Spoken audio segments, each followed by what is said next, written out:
Hi, and welcome to Barnes Dennig Ask the Experts. I'm Marketing Director Kat Jenkins, and today Andy Bertke and Nick Pennekamp, top tax pros from our Barnes Dennig COVID-19 Advisory Team, are going to unpack some key provisions and answer questions about the Employee Retention Tax Credit, or ERC. Please join me in welcoming Andy and Nick. Always good to talk some ERC credits. I know it's been a lot of help for a lot of our clients. Andy, first and foremost, who qualifies for the ERC credit? Well, great question. And it is this credit has such a broad spectrum. I mean, there are things when I first heard about this credit that I was like, a doctor's office, well, and hospitals. Oh, that business must be booming there, right? There's a pandemic. Well, no.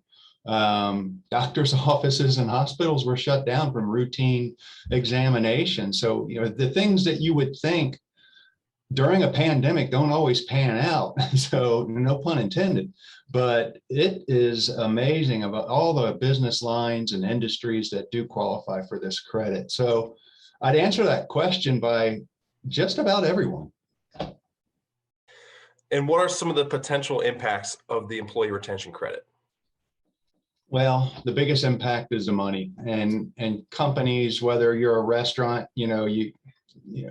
I feel badly for all the restaurant owners out there. It was, horrendous for them. And PPP was a great program. Admittedly, the government really did its job and it got behind small business, but it wasn't enough. And at a time you couldn't enjoy the ERTC and the PPP loan funds together. It was one or the other. So when I look at the impact, again, it's the money. It's more money being funded to where it needs to be in small business, which is the engine of this country. Any watch out or concerns we should be aware of?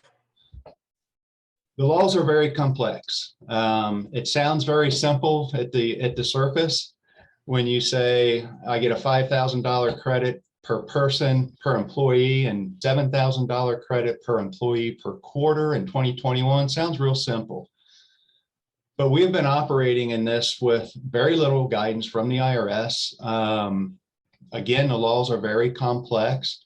There are a lot of interactions with the PPP loan and the ERTC credit. Even though you still get them, you still have to integrate one with the other.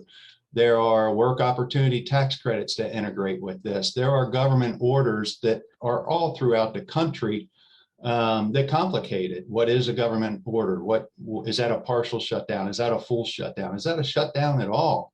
So a lot to be aware of, and just having someone who knows, who has been studying these laws for whatever's out there, and the guidance provided by the IRS is on top of it.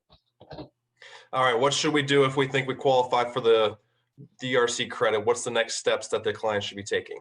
Well, Nick, as our team, we are pretty much cutting edge, and we designed a quick test that basically, the management of the company can take in 3 to 5 minutes. And you complete that, you return it to us, and we will look at it. And it's not a yes or no answer, because there's, granted, there's 10 or 13, 15 questions. And some people will answer one that indicates that they do get the credit, and maybe they indicate another one that says, no, we don't think they get the credit. However, we dig in. We're CPAs, we're going to dig in and we're going to get to the bottom of it. So just by filling out the quick test, you've taken a large stride into seeing if you do qualify. And then a lot of times that results in a qualification that certainly helps out the company. All right, great. Thanks for the insight, Andy. Andy and Nick, that's great information. The ERTC is so important for so many organizations, so really appreciate your insights and ideas on what companies and organizations should do if they think they qualify. If you do think you qualify for the ERTC, please do take the ERTC QuickTest. There's a link at the end of this video, or you can just contact us at barnesdennig.com to set up a conversation with one of our COVID-19 Advisory Team pros. We'll see you next time on Ask the Experts.